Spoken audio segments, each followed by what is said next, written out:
देखिए, ये वो धरती है जहाँ पर स्वामी जी ने बहुत समय गुजारा है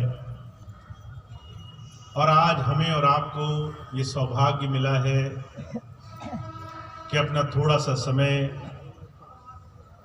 गुरु की याद में, गुरु के स्थान पर बैठकर गुजारें। महाराज जी के जीवन की घटना आती है। देहरादून में महाराज जी ने मानव केंद्र नाम का आश्रम बनाया और इसलिए बनाया कि जो गुरु से जुड़े हुए हैं उन्हें भजन सिमरन में, ध्यान साधना में मदद मिले। जब लोग दिल्ली जाते थे, सत्संग होता था, तो किसी को फुर्सत नहीं मिलती थी महाराज जी से चैन से 2 घड़ी बात कर सके। तो महाराज जी ने मानव केंद्र नाम का आश्रम बनाया और उस संस्था की शुरुआत करी सिर्फ इस नाते से कि लोग आए, सेवा करें, भजन करें। और बड़ा सख्त नियम था महाराज जी का। जब भी कोई डेरे जाता था तो 2 ही काम थे, सेवा करो, भजन करो। सुबह और शाम भजन पे बिठाते थे महाराज जी। दूर दूर से, विदेशों से भी संगत आया करती थी। एक बार एक भाई आया, सेवा खत्म हुई, महाराज जी की बीच में कोठी थी, उसके किनारे बैठ करके भजन कर रहा था। महाराज जी दौरे पे निकले, घूमते घूमते उधर आए, उससे कहने लगे ध्यान अच्छा बनाना हो, यहाँ पास में एक पेड़ है, उसके नीचे जाके बैठो। क्या कारण था कुछ पता नहीं। वो भाई बिल्कुल साफ मन से अगले दिन महाभजन पे बैठा जाके, और उस दिन उसे भजन में बड़ी अच्छी खुमारी मिली, मदद मिली, बैठते ही ध्यान लग गया। उसको बड़ा आश्चर्य हुआ। जगह एक ही है, स्थान एक ही है, आश्रम एक ही है, महाराज जी का एक खास स्थान बताने का कारण क्या है।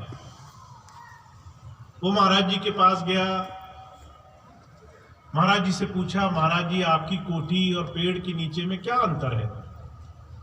महाराज जी कहने लगे उस पेड़ के नीचे आज से कई वर्ष पहले एक संत ने आकर के रात गुजारी थी। वर्षों पहले कोई अंतर जुड़ा हुआ महापुरुष किसी स्थान पर घड़ी भर के लिए रह गया, वर्षों बाद भी उसकी उस तपस्या का, उस अभ्यास का असर वैसी कमाई करने वाले को मिल सकता है अगर आप सही तरीके से सही साधन में जुटे हैं। हमें स्वामी जी महाराज ने ऐसे अनगिनत साधन बख्शे हैं। कभी हमारे घर में आए, कभी हमारे नजदीक बैठे, कभी अपने नजदीक बुलाया। और ये तमाम साधन जब किसी जीव को मिल जाते हैं तो उसका सबसे बड़ा असर आपकी अंतर की कमाई पर होता है, अंतर साधना पर होता है। अगर आप अंतर साधना में, अगर गुरु की बात को समझ करके ध्यान में जीवन गुजार रहे हैं तो हुजूर कहा करते थे, संतों महापुरुषों की बहुत बड़ी देन होती है कि वो अपना सानिध्य देते हैं, अपना साथ देते हैं, अपनी नजदीकी, अपना परिवेश किसी जीव को देते हैं। बहुत से भाई बहन ऐसे हैं जिन्हें स्वामी जी ने पास बुला बुला करके घंटों बिठाया, चाहे उन्होंने भजन किया नहीं किया, पर उनको बड़ा साथ दिया। जब कोई महापुरुष अपने जीवन में किसी के साथ जुड़ता है, चाहे वो भौतिक रूप में ही किसी के साथ किसी भी तरीके से साधन करे, तो उसका लाभ तब मिलता है जब हम उसी महापुरुष के दिए हुए साधन को जीवन में अपना लेते हैं।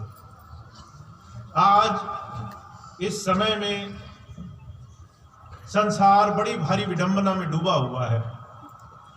लोग गुरु और शिष्य की परंपरा को बड़ा भौतिक रूप में देख रहे हैं। गुरु ये है, गुरु वो है, गुरु की बात ऐसी होनी चाहिए, वैसी होनी चाहिए।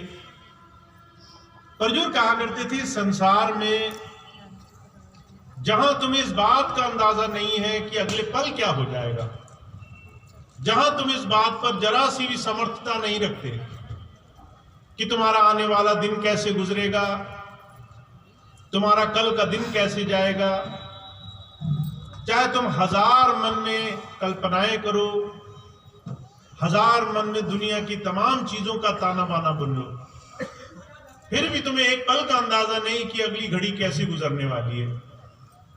ऐसे में संसार माफ करना लाख कोशिश भी करे तब भी संतों महापुरुषों की सच्ची समझ, उनकी सच्ची शिक्षा को भौतिकता के आधार पर नहीं जान सकता।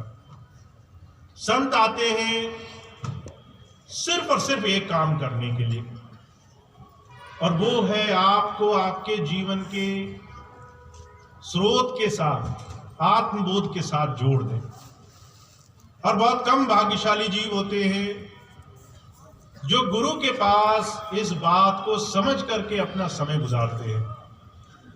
गुरु गोविंद सिंह जी महाराज से एक बार पूछा गया कि महाराज आपके तो इतने समर्पित सेवादार हैं, आपकी एक बात पर अपना सब कुछ लुटाने को तैयार रहते, तो आप इतने में लोगों में किसको सच्चा शिष्य कहोगे? गुरु गोविंद सिंह जी महाराज कहने लगे, मेरी इतनी बड़ी संगत में सिर्फ 5 भी ऐसे निकल जाएं जो गुरु की बात को समझते हों तो बहुत बड़ी बात है। ऐसे समय में जब संसार में हाहाकार मचा था, गुरु गोविंद सिंह जी महाराज का हर एक शिष्य उनके लिए जान तक निछावर करने को तैयार था। तभी गुरु महाराज को यह कहना पड़ा कि सच्चा शिष्य वो सिर्फ बाहरी भौतिकता के आधार पर नहीं बन सकता, अंतर में जोड़ना, अंतर से हमें लगाना और जीते जी समय में उसके लिए अपने जीवन में सारे साधन कर लेना, ये वो रास्ता है जिससे हम किसी महापुरुष के पास जाते हैं। आज के समय में गुरु की शिक्षा को, गुरु की इस तालीम को अपने जीवन में व्यवहारिकता में कैसे शामिल करें, ये बहुत बड़ा प्रश्न है। बहुत से लोग सत्संग तो सुन लेते हैं, बाद में सोचते हैं शुरुआत कहां से करें। बहुत सारी बातें सुनाए, पर हम अपने जीवन में गुरु के वचनों का आचरण करना कैसे शुरू करें? तो जो कहा करते थे, हर एक इंसान को, हर एक जीव को हर दिन हर घड़ी ये सवाल अपने आप से जरूर पूछना चाहिए, आखिर मैं कैसे गुरु से, गुरु की वाणी से, उसके शब्द से जुड़ने का प्रयास कर सकता हूं। और जब भी आप इस चीज को अपने आप से पूछोगे, हर एक सत्संगी के जीवन में, हर एक सत्संगी के जीवन के साधन में अलग अलग तरीके के रास्ते उसे दिखाई देंगे। महाराज जी कहा करते थे, गुरु शब्द का अर्थ ही है अंधकार से प्रकाश की तरफ ले जाने वाला। पर महाराज जी कहा करते थे, दुनिया का हर एक जीव अलग अलग किस्म के साधनों में, अलग अलग अंधकार में फंसा हुआ है। कोई माया मोह में फंसा है, कोई कारोबार के, कामकाज के, दुनिया की तमाम सम्मान, मान, पदवी की बड़ाई की लालसा में उलझा हुआ है। सबके अंधकार अलग अलग हैं। अगर किसी से पूछा जाए कि आपके जीवन में सबसे बड़ी चीज क्या है जो आप पाना चाहते हैं, तो 100 में से एक व्यक्ति, एक इंसान ऐसा निकलेगा जो कहे कि मुझे अंतर साधना चाहिए। हुजूर मिसाल फरमाया करते थे, एक राजा था, उसने मीना बाजार लगाया। जब किसी दरबारी ने पूछा, हुजूर मीना बाजार लगाने के पीछे कारण क्या है? राजा कहने लगा, मैं देखना चाहता हूं लोग मुझे कितना प्यार करते हैं। मीना बाजार लगाया, बेशकीमती सुंदर सुंदर चीजों की दुकानें उसमें लगा दी। सारे दरबार में घोषणा करी, आप उस बाजार में आओ, जो चीज मांगनी है, जो अच्छी लगे वो ले जाओ, एक बार में एक चीज ले जा सकते हो। सब आए, बाजार देखा, कहीं सोना चांदी लगा था, कहीं रेशम लगा था, कहीं और कीमती चीजें, जिसको जो पसंद आया लेकर जाता रहा। उसी दरबार में, उसी बाजार में एक किनारे राजा बैठा था, कोई राजा तक पहुंचा ही नहीं। सब जो है दुनिया की तमाम वस्तुएं ले लेकर के लौटते रहे। एक छोटी सी बच्ची आई, सबको देखती थी, ये भी अच्छा है, ये भी अच्छा है, ये भी अच्छा है। जब आखिर में पहुंची, राजा को देखा, लोगों से पूछा ये कौन है, कहने लगे राजा है। लड़की ने पूछा इस राजा को, ये सारी चीजें राजा की हैं। जब लोगों ने कहा हाँ ये दुनिया की ये सारी चीजें जो तुम देख रही हो इस बाजार में, इस राजा की ही बनाई है, इस राजा की ही लगाई हुई है। लड़की गई, राजा के ऊपर हाथ रखा, कहने लगी मुझे राजा ही चाहिए। हुजूर कहा करते थे, राजा इस बात से इतना खुश हुआ, वो उस लड़की को हाथ पकड़ के उसके साथ साथ चला गया, साथ साथ सारी चीजें उसके चली गई। ठीक उसी तरह से संसार में हम अपने जीवन में गुरु के पास क्या पाना चाहते हैं, क्या हमारी सबसे बड़ी रुकावट है, हमारा अंधकार क्या है, इस बात को समझे बगैर आगे का रास्ता नहीं खुलेगा। और जो एक बात बड़े साफ लफ्जों में फरमाया करते थे कि व्यवहारिकता की दृष्टि से अपने जीवन में गुरु और शिष्य के संबंध को समझना है। गुरु आपको सांसारिकता में भी तमाम चीजें देने के लिए आता है। गुरु रैदास जी महाराज हुए, गुरुवाणी में उन्होंने कहा है, जिसके सिर ऊपर तू स्वामी सो दुख कैसा पावे। जिसके ऊपर उस परमात्मा का हाथ हो, उसको संसार में कोई दुख नहीं सताता।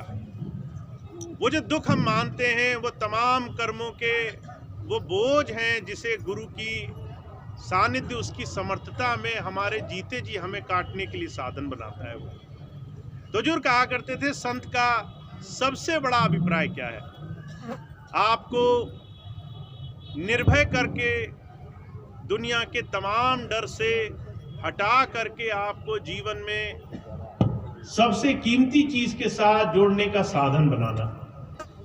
और ये काम आप सिर्फ संतों के, महापुरुषों के सानिध्य में बैठ करके जीते जी ही कर सकते हैं।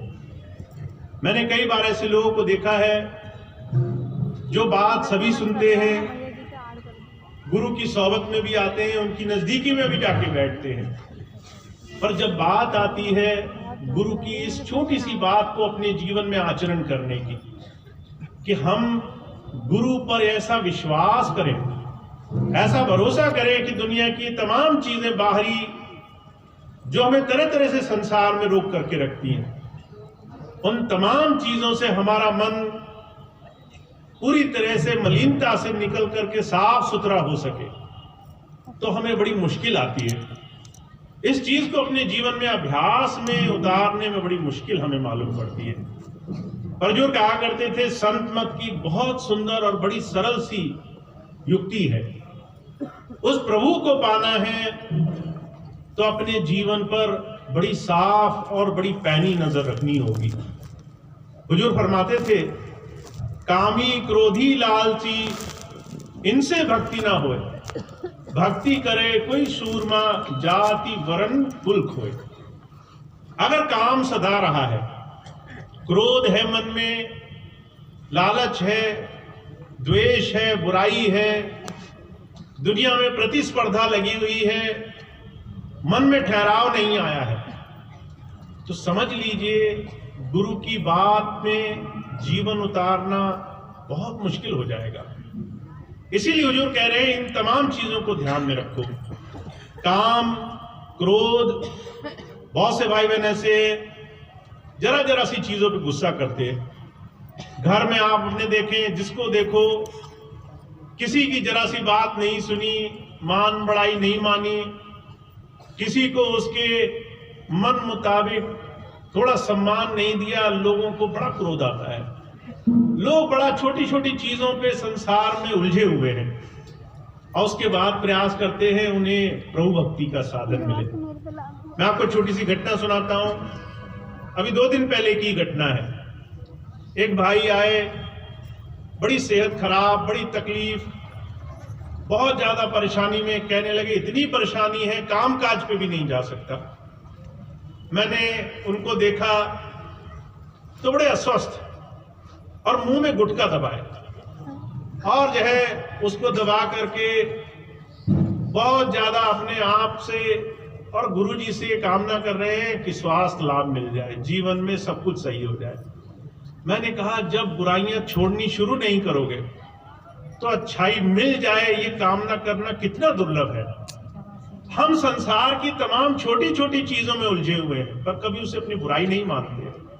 हुजूर कहा करते थे प्रभु मिलना मुश्किल इसलिए है कि हम अपने विकार, अपनी बुराइयों को बुराइयां नहीं मानते और दूसरों की अच्छाई को अच्छाई नहीं मानते। हम दूसरों में बुराई ढूंढते हैं, अपने में अच्छाई ढूंढते हैं। पर जब संत आते हैं, कहते हैं अपने जीवन में अगर आप आगे बढ़ना चाहते हो तो अपने लिए निंदक बन जाओ। कहा निंदक निये राखिए आंगन छवि छवाए। अगर आप चाहते हो आपके जीवन में गुरु के सानिध्य से आपको लाभ मिले तो जो आपकी बड़ाई कर रहा है, आपके मुंह के सामने आकर के खूब आपको मीठी मीठी बात बोल रहा है, समझ लो वो आपका गुरु पथ पर नाश करने वाला है, वो आपका काम खराब करने वाला है। इसीलिए किसी ऐसे के पास अगर बैठकर आपको बड़ा सुकून मिल रहा है जो आपको बहुत बड़ाई करता है आपकी, समझ लीजिए वो आपके रास्ते में बहुत सारी अड़चने डाल के जाएगा। वो आपको आगे नहीं बढ़ने देगा, आपको उठा करके आसमान पे बिठा देगा। आप अपनी बुराइयां देखना छोड़ करके दूसरों की बुराइयां गिनते रहोगे। हुजूर कहा करते थे कितनी सरल सी बात है कि हमें अपने जीवन के विकार मिटाने हैं, पर जब बात अपने जीवन में आचरण पर आती है तो लोग इस बात को नजरअंदाज कर जाते हैं। महाराज जी के जीवन की घटना आती है। महाराज जी से लोग जाकर पूछा करते थे महाराज जी भजन नहीं बनता। महाराज जी कहा करते थे डायरी रखते हो। अब डायरी क्या होती है? महाराज जी ने एक छोटा सा पत्र बनाया, एक डायरी बनाई कि भाई अपने दिन भर पर नजर रखो। तुमने कितनी बार किसी का दिल दुखाया, कितनी बार जुबान से कड़वा बोला, कितनी बार तुमने किसी के लिए बुराई करी, कितनी बार तुमने मन में संसार के लिए द्वेष पाला। छोटी छोटी चीजें हैं। और जो कहा करती थी ये अपने मन को विषय विकारों में ऐसे उलझा देती हैं कि आप गुरुजी का नाम तक नहीं ले सकते। बहुत से भाई बहन आते हैं, कहते हैं हम घंटों घंटों बैठे रहते हैं, हमारा मन ही नहीं लगता, आसन ही नहीं जम पाता, बार बार पैर दर्द करते हैं, शरीर दर्द करता है। और सिर्फ कारण ये है संसार के तमाम विकार, बाहर की तमाम ये विकृतियां गुरु पथ पर एक बहुत बड़ी रुकावट है। तो जो कहा करते थे सिर्फ इस बात का एहसास होना कि आप हर रोज प्रयास कर रहे हो, एक बहुत बड़ा परिवर्तन एक शिष्य के जीवन में ले आते हैं। इसलिए महाराज जी ने एक बड़ा साफ नियम रखा, रोज अपने जीवन की पड़ताल करो, ध्यान रखो कितना तुम गलत कर सकते हो, कितना तुम अच्छा कर सकते हो और अच्छे का चुनाव करो। अच्छे रास्ते पर चलने के लिए हमेशा कोशिश करो और गलत रास्ते पर जाने से हमेशा कतराओ। ये तमाम छोटे छोटे साधन जीवन में उस प्रभु नाम की कमाई के साथ हमें जोड़ते हैं। मुझे बड़ी अच्छी तरह से याद है, अभी कुछ समय पहले जब मैं हिंदुस्तान आया तो मैंने बार बार ये बात कहनी शुरू करी कि हमारे जीवन का आदर्श हमेशा जीवन में किसी को कुछ सेवा भाव से करने का होना चाहिए। सेवा करने का भाव होगा, मन में भावना होगी कि हम कुछ करना चाहते हैं, तो आपके जीवन में धीरे धीरे समर्पण भाव पैदा होगा। हमेशा लेने का भाव होगा कि मुझे इससे भी वाहवाही चाहिए, इससे भी तारीफ चाहिए, इससे भी अच्छाई चाहिए। ये जो अपेक्षाएं हैं इससे इंसान सिर्फ और सिर्फ दूसरों की तरफ नजर रखता है। जब संत आते हैं, कहते प्रभु भक्ति कोई मुश्किल काम नहीं है, मुश्किल काम है अपने जीवन को सही दिशा में मोड़कर उस पर चला पाना। और ये काम तभी होता है जब हम गुरु की बात पर आचरण करते हैं। का साधु बोले सहज स्वभाव, साध का बोला बिरथा न जाए। संत सिर्फ सहज स्वभाव से हमें जीवन में कुछ ऐसे आसान से तरीके बताने के लिए आते हैं जिससे जीवन सुखमय हो जाए, जिससे जीवन के तमाम परेशानियां और तकलीफें हमारे जीवन के इस बाहरी साधन से धीरे धीरे छूटने लग जाएं और हमें अंतर में वो प्रेरणा मिले जिससे हम गुरु नाम के सहारे जीवन काटना शुरू करें। तो जो कहा करते थे, संतों महापुरुषों ने ऐसे तमाम बाहरी साधन बनाए हैं। हुजूर कृपाल सिंह जी महाराज के जीवन की घटना आती है। हुजूर ने सेवा को अपने जीवन का बहुत बड़ा साधन माना। जब वो बाबा सावंत सिंह जी महाराज के सत्संग में जाया करते थे तो एक नियम था, जितना भी समय गुजर जाए सेवा में गुजर जाए। और महाराज जी ने जीवन में ये नियम बना लिया कि मैं सेवा में कभी ऊंच नीच नहीं देखूंगा। जैसे ही महाराज जी डेरे में जाते थे तो जो सेवा नजर आती थी वो करते थे। आजकल लोग सेवा में बहुत अच्छाई या बुराई देखते हैं। सेवा में देखते हैं कितनी सेवा वो ऊंचे स्तर की है, जहां नाम मिलेगा, बड़ाई मिलेगी, वरना उस सेवा को करने से क्या फायदा, उस सेवा में तो कुछ मिल नहीं रहा। लोग बड़ा हिसाब किताब जोड़ करके सेवा करने आते हैं। पर महाराज जी के जीवन ऐसी सेवा में समर्पित था जहां उन्होंने कुछ भी नहीं देखा। डेरे पहुंचे, झोला एक किनारे रखा, जो सेवा दिखाई दी वो की। मिट्टी की सेवा, पानी की सेवा, लंगर की सेवा, जहां जहां उन्हें लगा कि मैं कुछ कर सकता हूं, सर्वस्व भुला करके। और जो कहा करते थे, नतीजा ये निकला, ये दो साधन, सेवा और दर्शन, इन दो साधन से ऐसी खुमारी उनको जीवन में बनी रही। नाम की कमाई, नाम के साधन में जुड़ने में उन्हें बहुत बरकत मिली। महाराज जी कहा करते थे कि मैं जब सत्संग में जाता हूं तो सबसे पीछे जाके बैठता हूं और बाबा जी की नजर के ठीक सामने बैठता हूं, ताकि वो मुझ पर नजर मार करके देख सके। एक पल भी मेरी नजर उनकी नजर से मिल गई तो मेरा काम बन जाएगा। हुजूर कृपाल सिंह जी महाराज के जीवन की घटना आती है। एक भाई गया, उनके पैर छूने लगा तो महाराज जी ने बड़ी जोर से झड़क दिया, जैसे कोई बहुत गलत काम किया हो। जब किसी ने पूछा, महाराज जी इसमें बुरा क्या है, कहने लगे बुरा ये है तुम गुरुजी के पास आए फिर भी गुरुजी की तरफ नजर नहीं है तुम्हारी, तुम अभी भी नीचे नीचे ढूंढ रहे हो। गुरुजी के पास जो भी मिलेगा वो तुम्हें उनकी आंखों से, उनके मस्तक से, उनके जो है ध्यान की तरफ अपना ध्यान जोड़ने से मिलेगा। और सारा जीवन लोग इधर उधर दुनिया की तमाम चीजों पर नजर गड़ा कर रखते हैं, पर गुरु की नजर में नजर नहीं गड़ा के रखते। तो महाराज जी इस बात पर बड़ा सख्त हुआ करते थे कि दूर बैठो पर उस नजर की तरफ देखते रहो, क्योंकि जब संत आते हैं वो दुनिया के तमाम साधन सिर्फ इसलिए बनाते हैं कि हमारा ख्याल उनकी तरफ जाए। सारा खेल ख्याल का है, सारा जो है खेल ध्यान का है। आप कई बार घंटों घंटों नाम का सिमरन करते हो, ध्यान नहीं टिकता। और जो कहा करते थे, कई बार ऐसे जीव भी होते हैं 2 घड़ी नाम लेते हैं और उनका ध्यान टिकने लग जाता है। सारा खेल ध्यान का है।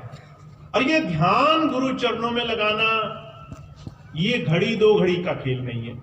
हुजूर कहा करते थे, जो चलते फिरते उठते बैठते दुनिया के किसी भी काम में गुरु को ध्यान में रखता है, गुरु की याद बनाकर रखता है, उसके याद से अपना समय गुजारता है, उसे अपने जीवन में बहुत अभूतपूर्व लाभ मिलता है। तो संत आते हैं अपने जीवन में ऐसी जुक्तियां इख्तियार करने के लिए, कैसे आपको नाम से जुड़ने में बहुत सारी मदद मिले। तो जो कहा करते थे, कोई अपनी शक्ति से चाहे भी तो भी नाम नहीं कमा सकता, पर जब संत आते हैं उभार देते हैं अपने सानिध्य से, अपनी सेवा से, अपनी नजदीकी से, अपने आचरण से, अपने शब्दों से। कई बार डांट भी देते हैं, पर वहां भी वो हमें अंदर उस साधन से जोड़ने के लिए, उस याद से जोड़ने के लिए तरह तरह से जोड़ने का साधन बनाते हैं। तो भाग्यशाली जीव वो हैं जिन्हें गुरु की ये बात समझ में आई है, जिन्हें गुरु जी का ये सानिध्य, ये साथ, ये परिवेश समझ में आया है, जो गुरु के नजदीक बैठ करके उनसे ये सच्चे दिल से प्रार्थना करते हैं और उनके साथ जुड़ने के लिए अपना जीवन जोड़ते हैं। तो आप बहुत भाग्यशाली हैं, पर आप अपने जीवन में बहुत कुछ पा सकते हैं। हुजूर कहा करते थे, कई बार लोग मुझे आकर कहते हैं आप बड़े महान हो, बड़े संत हो। हुजूर कहा करते थे मैं तो हाथ जोड़ देता हूं और हाथ जोड़कर कहता हूं मेरे अंदर से अगर सारे विकार निकल जाएं तो मैं अपने जीवन में हुजूर बाबा सावन सिंह जी का बड़ा उपकार मानूंगा। ऐसे बड़े संत हुजूर कृपाल सिंह जी महाराज संत ने कभी अपने आप को गुरु नहीं कहा। हुजूर से एक बार पूछा गया, कहने लगे काला मेंढा कापड़ा काला मेंढा वेश, गुनाहों भिरा मैं फिरा लोग कहे दरवेश। कह रहे मैं तो गुनाहों में भरा हुआ हूं, ये हार्ड मास का शरीर लेकर के, मल मूत्र का शरीर लेकर के घूम रहा हूं और लोग मुझे दरवेश कह रहे हैं, मुझे जो है महात्मा कह रहे हैं। हुजूर कहा करते थे संतों महापुरुषों के जीवन का यह आचरण होता है, वो बहुत ही नम्र स्वभाव के होते हैं, वो सरल रहते हैं, सबसे नीचे झुक करके रहते हैं। वही संसार में ऐसे लोग हैं जो है संसार के मद में, नशे में डूब रहे हैं। तो हुजूर कहा करते थे पहचान बड़ी आसान है, जो उस प्रभु से जुड़ने का रास्ता तुम्हें मिलेगा वो ऐसे सरल, ऐसे सहज साधन में मिलेगा जहां कोई भी बाहरी तमाम झंझट तुम्हें दिखाई नहीं देंगे, जहां तमाम संसार की तनातनी है, जहां बहुत ज्यादा झंझट है, वहां से बचने का साधन बना लिया करो, वहां से निकलने का साधन बना लिया करो। क्योंकि संतों महापुरुषों का ज्ञान वो सहज है, जीवन में आगे बढ़ने में है। तो आप सबको सिर्फ एक चीज पर ध्यान देना है, आपको स्वामी जी के इस सानिध्य से जीवन में कैसे आगे बढ़ने में मदद मिलेगी, सिर्फ यही सवाल होना चाहिए। गुरु के पास आकर के सिर्फ इसी सवाल का जवाब मांगना चाहिए। हुजूर कहा करते थे कोई बहुत बड़ा वैद्य है, डॉक्टर है, उसके पास जाकर के सब्जी का हिसाब किताब पूछने लग जाओ। कोई बहुत बड़ा ज्ञानी है, उससे संसार की चीजों का हिसाब किताब पूछने लग जाओ, जैसे वो समय की बर्बादी होगी, वैसे ही किसी संत के पास जाकर के सांसारिकता में उलझ जाना, ये भी बहुत बड़ी समय की बर्बादी है। और वो जीव बड़े भाग्यशाली होते हैं और गिने चुने होते हैं जो गुरु से जिज्ञासु बन करके मिलते हैं, पूछने के इरादे से मिलते हैं। महाराज जी मिसाल फरमाते थे, हमारे घरों में छोटे छोटे बच्चे होते हैं, उनसे हमें सीखना चाहिए। छोटे बच्चों की जिज्ञासा जैसी जिज्ञासा आपको नहीं मिलेगी। छोटे बच्चे क्या ये क्या है, ये क्या है, ये सवाल करना नहीं छोड़ते। आप उनको एक चीज बताओ कि भाई ये लाइट है, पूछेंगे लाइट क्या होती है। आप पूछें जलती हुई चीज है, उसको लाइट कहते हैं, रोशनी कहते हैं, कहते जलती हुई चीज क्या होती है। हुजूर कहा करते थे इतनी जिज्ञासा होती है, वो सवाल पूछते ही जाते हैं। ऐसी जिज्ञासा जब किसी शिष्य के अंदर होती है आगे बढ़ने की, गुरु से और ज्यादा पाने की, तब जाकर के वो राज खोलता है। तो आप ये मत मानिए आप आए और कहीं किसी महापुरुष के पास पहुंच गए तो वो आपको ऐसे उठा करके सब कुछ दे देगा। वो पहले देखेगा कि आप उस चीज को लेने के लिए तैयार भी हो कि नहीं हो। अगर आप इसी चीज में खुश हो कि मेरे पेट का दर्द ठीक हो जाए, तो वो आपको ब्रह्म ज्ञान नहीं देने वाला, फिर वो आपको आगे का रास्ता नहीं देने वाला। हाँ, अधिकारी बना देगा, पर वो रास्ता उसी को देगा जो सच्चे दिल से जिज्ञासु बन करके जाएगा।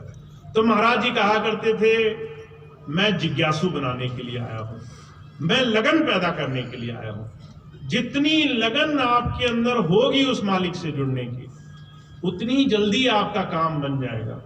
और जितना आप जबान से सिर्फ बोलोगे हमें ये मिल जाए वो मिल जाए, उतना संतों के साथ ये बात छुपी नहीं है कि आप कितना दिल से कहते हो, कितना अंदर से पुकार करते हो। तो आज के समय में, ऐसी घड़ी में ये बात आपको बताने का मेरा अर्थ सिर्फ इतना है कि हमने संसार के बड़े मत देख लिए, बहुत साधन देख लिए, तरह तरह के गुरु देख लिए, तरह तरह के बाहर के ऐसे ज्ञानियों के पास भी जा चुके जो हर तरह की बात करते हैं। पर जो संत मत है बड़ा गूढ़ विषय है और बड़ा सरल भी है। और आप स्वामी जी के चरणों में जुड़े हो, बहुत भाग्यशाली हो। अपने जीवन को गुरु की बात से आगे बढ़ने के लिए हमेशा मन में जिज्ञासा बना करके रखो। जितना अंदर जिज्ञासा बनेगी उतना ज्यादा भेद खुलेगा, उतना ज्यादा आपके लिए गुरु की दया मेहर, उसकी इस अंतर की कृपा का आपको सानिध्य प्राप्त होगा। तो आप बहुत भाग्यशाली हैं। आप इस रास्ते को पाने के लिए इस रास्ते से जुड़े हुए, और बहुत से भाई बहन ऐसे भी हैं जो इस रास्ते में रमे हुए भी हैं, उनको अंदर से स्वामी जी की बहुत दया मेहर प्राप्त है। पर हम सभी को मिले इस साधन के लिए हमें हमेशा तैयार रहना चाहिए। महाराज जी कहा करते थे, सच्चे गुरु की पहचान ये है, अगर 100 में से 99 तर जाएं और एक छूट जाए, तो वो ये नहीं कहता कि चलो 99 तो तर गए, एक फेल हो गया तो क्या हो गया, हमें जैसे क्या फर्क पड़ता है। वो जो है उस एक के लिए भी उतनी मेहनत करता है जितना उसने बाकी के 99 के लिए की। तो ऐसे ही सच्चे नाम के साधन से हम जुड़े हैं। अभी थोड़ी देर पहले एक भाई कह रहे थे कि अगर कोई विमुख हो गया, भटक गया, तो भी स्वामी जी को उतनी मेहनत लगेगी, उनको उतना ही कष्ट होगा, उनको जो है उसको सीधा करने के लिए उतनी मेहनत करनी पड़ेगी।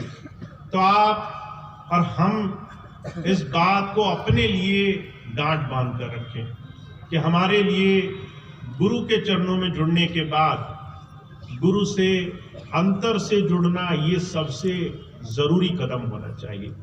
और इसके लिए आप कोई भी युक्ति अपनाएं, कोई भी बात गुरु से अपनी जिज्ञासावश पूछें और आगे बढ़ने का साधन पाएं, तो उसको जीवन में खूब खूब अपना करके देखें। तो इतनी बात स्वामी जी की है जो मुझे आपके बीच में रखनी थी। एक बात मैं और कहूँगा, 2 मिनट और लगेंगे, उसके बाद आज का कार्यक्रम समाप्त होगा। आज शामली के इस स्थान पर बहुत सुंदर आयोजन सत्संग का